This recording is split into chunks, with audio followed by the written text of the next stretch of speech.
Hello everyone, এই পর্বে আপনাদের সবাইকে স্বাগতম। আমরা শেষ ভিডিওতে এই পর্যন্ত করেছিলাম কমপ্লিট, এবং এখন আমাদের যেটা করতে হবে এই চেঞ্জটাকে আমরা যে করছি না এতটুকু চেঞ্জ। তো এই চেঞ্জে দেখবেন যে এই যে এম লেখা, এম মানে কি মডিফাইড, আমরা মডিফাই করছি জিনিসটাকে। হ্যাঁ, তো এই মডিফাই যে করলাম এটাকে তো আমাকে এখন আপডেট করতে হবে, কারণ আমি যে সেভ করলাম এটাকে। হ্যাঁ, কিন্তু আমি যদি আমার গিট হাবটাতে যাই, এই যে গিট হাব যে রিলোড দিই, রিলোড দিলে দেখবেন যে এখানে কিন্তু আপনার index.html যেটা, এটা কিন্তু চেঞ্জ হয় না, এটা কিন্তু আগের মতনই আছে। ওকে, তো এটা তো আমার ঠিক করতে হবে, তাই না? তো এখন এটাকে আমার আপডেট করার জন্য আমাকে কী করতে হবে? আমি ফার্স্টে যেটা করবো, মডিফাইড কী করছি, আমি কী মডিফাইড করছি বলেও দিচ্ছে আমাকে। ইন্ডেক্স ফাইলটা মডিফাই করছি, স্টাইলার সিজ মডিফাই করছি। আপনি যদি এই যে এখানে ক্লিক করেন, দুইটা চেঞ্জ। আপনি যদি index.html এ যান, সে আপনাকে চোখে আঙ্গুল দেখাই দিবে আপনি কী কী চেঞ্জ করছেন। খুব সুন্দরভাবে সে দেখাই দিবে আগে কী ছিল এখন কী আছে। আপনি যদি স্টাইলে যান, সে পুরাটাই বলবে যে চেঞ্জ। ওকে, খুবই সুন্দর। তো আমি আমার ফাইলে যাব index.html, এবং এখানে যাওয়ার পর আমি একটা টার্মিনাল ওপেন করব আবার সেম ওপে। আমি এখানে নিচে যাব, তো নিচে ওই পয়েন্টার ওই অ্যারোটা আসতেছে না, জানি না, সে হয়তো আমার সাথে রাগ করছে। আমি নিউ টার্মিনালে গেলাম, টার্মিনাল ওপেন করে ফেললাম, ডিলেট, এবং এখান থেকে আমি বলবো যে গিট আমি যা যা করছি তুমি সব অ্যাড করে নাও। কি করলো? সে অ্যাড করে নিল। ঠিক আছে, সে অ্যাড করে ফেললো। আমি বললাম গিট এবার তুমি কমিট করো। কমিটের মেসেজ কি হবে? I have completed the first section. এটা ইন্টার চাপ দিলাম, কাজ হয়ে গেল। এখন কিন্তু আমার এখানে মডিফাই বা কিছু একটা নাই, কিন্তু ফ্রেশ, খুবই সুন্দর। এখন আমরা যেটা করব, আমি এখানে বলবো গিট তুমি এটাকে পুশ করো। পুশ মানে ঠেলো। কোথায় ঠেলবে? উপরের দিকে ঠেলবে। উপরে মানে আমার অরিজিনে। কই থেকে ঠেলবে? মেন ব্রাঞ্চ থেকে। কিন্তু এগুলো আমার বলা লাগবে না, কারণ কি এই সেটিংটা আমি প্রথমবারই করে ফেলছি, আমার করা লাগবে না। এখন গিট জানে, সেই স্মার্ট, সে জানে আমি কি করতেছি, সে এখন কানেক্টেড ওটার সাথে। আমি যদি এখন পুশ দিই, সে ডাইরেক্টলি আমার ওই গিট হাব রেপোজিটরিতে পুশ করে ফেলবে যা যা কাজ করছি আমি। ঠিক আছে, আমি যদি এখন ব্যাকে যাই আমার গিট হাব ফাইলে, আমি যদি রিলোড দিই এই জায়গাটা, আমি এখানে দেখবো যে এখানে আমার সব কোডগুলো চলে এসেছে এখানে। হ্যাঁ, আমার কিন্তু আর কোনো সমস্যা নাই, এই কোডগুলো আমার এখানে চলে এসেছে। খুবই ভালো কথা, খুবই মজা পেলাম। এখন আরেকটা জিনিস দেখাই, সেটা হচ্ছে একটা প্রমাণ যে চলে আসছে যে ফাইলটা। সেটা হচ্ছে আমি যদি এখন সিএসএসে যাই, style.css, আমি এখানে দেখবো যে এই অবস্থা। ঠিক আছে, জাস্ট এ সেকেন্ড। সো ওই মানে ওই কলটা থামছে।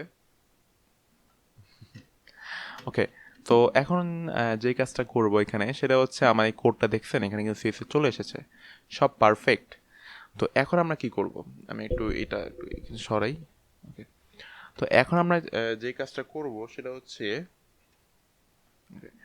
তো এখন আমরা যেই কাজটা করব সেটা হচ্ছে, আমি এখানে ফার্স্ট অফ অল আমি একটু আমার কোডে যাব। ওকে, এখানে গেলাম। তো এখন আমাকে নেক্সট সেকশনগুলো করতে হবে। তো হিরো সেকশনের পর আমার কোন সেকশনটা আছে এখন? এখন আছে অ্যাবাউট আস সেকশনটা। খুবই ভালো কথা। এখানে আমি একটু গেলাম, এখানে যাওয়ার পর আমি যেটা করব, আমি হচ্ছে একটা আমার কমেন্টিং করব। কমেন্টিংকে আমি বলবো অ্যাবাউট আস সেকশন স্টার্ট, একটু গ্যাপ নিয়ে নিই, আর এখানে আমি বলবো অ্যাবাউট আ সেকশন এন্ড, মানে এখানে শেষ। ওকে, এটার ভিতরে আমি কোড লিখবো এখন। তো এখানে আমি, আচ্ছা, এখানে একটা কাজ করা যেতে পারে, সেটা হচ্ছে আমি এটাকেই ডুপ্লিকেট করব। ঠিক আছে, অনেকটা পেজ বিল্ডার যেভাবে করি সেভাবে করব। তো সেকশনকে আমি এখান থেকে, সরি খুব ডিস্টার্ব করেছে, এই পর্যন্ত কপি করলাম। কপি করে এখান থেকে আমি পেস্ট করে দিলাম। ঠিক আছে, পেস্ট করলাম, ভালো কথা। তো এখন যেটা করব, আমি এখানে আমি লিখবো যে অ্যাবাউট আইটেম। ঠিক আছে, অথবা আপনি যে কোনো নাম দিতে পারেন, যেহেতু একই জিনিস হবে। তো এখানে হিরো আইটেম দিতে পারেন, আবার ওই অ্যাবাউট দিতে পারেন, কোনো প্রবলেম হবে না আশা করি। তো এখানে যেটা করতে পারেন আপনি, এটাই রাখলাম আমি, সমস্যা নাই। আর এখানে যে ইমেজটা, এখানে আমাদের মূল যে ডিফারেন্সটা, সেটা হচ্ছে আমাদের কলামগুলো চেঞ্জ হবে। এখন আপনি সিএসএস দিয়েও করতে পারেন কলাম চেঞ্জ, আবার আপনি এখান দিয়ে করতে পারেন। তো আমি আমি যেটা দেখাতে যাচ্ছি সেটা হচ্ছে সিএসএস থেকে করা, কিন্তু সিএসএস থেকে করলে একটু ঝামেলা হতে পারে, একটু ঝামেলা হবে অ্যাকচুয়ালি। তো যেটা ভালো হবে, আমরা মার্কআপই চেঞ্জ করে ফেলি। তো এটাকে জাস্ট কাট করব, কাট করলাম, কাট করে এটার উপরে নিয়ে এসে দিব, শেষ। যদি একটু দেখি, ঠিক আছে, একই কাজ। তো এখন যেটা করব, এখানে যে ইমেজটা, এই ইমেজটা আমরা চেঞ্জ করব, ঠিক আছে। তো এই ইমেজটা আমরা এই ইমেজটা দিব না, এই ইমেজে কিছু প্রবলেম ছিল, তো আমরা হচ্ছে অন্য ইমেজ দিব। সাপোজ আমরা আহ, এই আমরা হচ্ছে এই ইমেজটা দিতে পারি, অথবা এটা এটা তো দেওয়াই যাবে না, এটা খুবই খারাপ অবস্থা। আমি এর আগের বার ট্রাই করছিলাম, এটা প্রবলেম ছিল ইমেজটাতে। আর আমি যদি একটু শেপস, মেল, ফুড, এগুলোতে কিছু নাই, মেল কিছু ইমেজ আছে, শেপস, শেপস কিছু শেপ টেপ আছে, হাবি যাবি এই। তো এখন আমরা যে কাজটা করবো ফার্স্ট অফ অল, সেটা হচ্ছে এখানে দেখবো যে একটা সুন্দর শেপ বা ব্যাকগ্রাউন্ড ইমেজ আছে এখানে। এই ব্যাকগ্রাউন্ড ইমেজটা আমরা দিব ফার্স্টে। তো ফার্স্ট অফ অল যেটা করবো সেটা হচ্ছে আমরা এখানে সেকশন ক্লাসে আমরা একটা ক্লাস অ্যাড করবো, সেটা হচ্ছে অ্যাবাউট সেকশন। ঠিক আছে, অ্যাবাউট সেকশন অ্যাড করবো এবং সিএসএসে যাব, এবং এখানে যাওয়ার পর আমি যেটা করব, এখানে বলবো যে ডট অ্যাবাউট সেকশন, এবং এখানে আমি বলবো যে ব্যাকগ্রাউন্ড, আমি একটু এখানে রিনেম করে নিই যাতে সুবিধা হয় আমাদের। আমরা কোনটা ইউজ করব ব্যাকগ্রাউন্ড হিসেবে? আমরা ব্যাকগ্রাউন্ড হিসেবে আমরা ব্যাকগ্রাউন্ড হিসেবে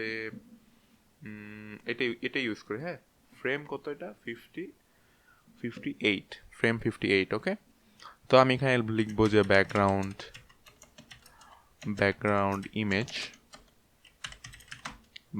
ইমেজ ইউআরএল। এখানে বলবো যে ইউআরএল, এখানে আমি বলবো images/shapes/ এখানে আমি বলবো frame 58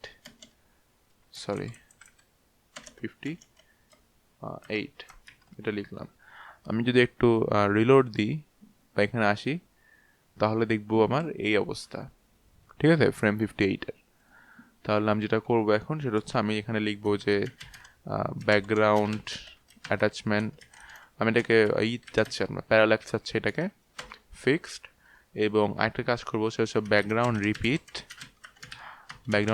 নো রিপিট, যাতে রিপিট না হয় ব্যাকগ্রাউন্ডটা। ওকে, যদি একটু রিলোড দিই, এই অবস্থা দাঁড়াচ্ছে। খুবই ভালো কথা, কিন্তু আমার মনে হচ্ছে যে ব্যাকগ্রাউন্ড ইমেজটা পায় নাই সে, জানি না কোনো কারণে নাই পেতে পারে। তো আমি এখানে একটা জিনিস লিখবো, সেটা হচ্ছে ব্যাকগ্রাউন্ড সাইজ কভার। ওকে, তাহলে কিন্তু এটা চলে আসছে, গ্রেট, খুবই সুন্দর লাগছে। এখন আমি এখানে একটা ছবিটা চেঞ্জ করবো আমার। হ্যাঁ, তো ছবিটা আমি কি দিব, আমি একটু ফিমেলে যাওয়ার পরে আমি চাচ্ছি যে এই মহিলাটার ছবি দিতে বা এই মহিলাটার ছবি দিতে, যে কোনো একটা। তো আমার মনে হয় আমি এই মহিলাটার ছবিটাই দিব, ম্যাও।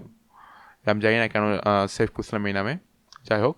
তো এই নামে আমি খুঁজি female/meow.jpg বা পিএনজি, যেটাই হোক, meow.png, খুবই ভালো নাম।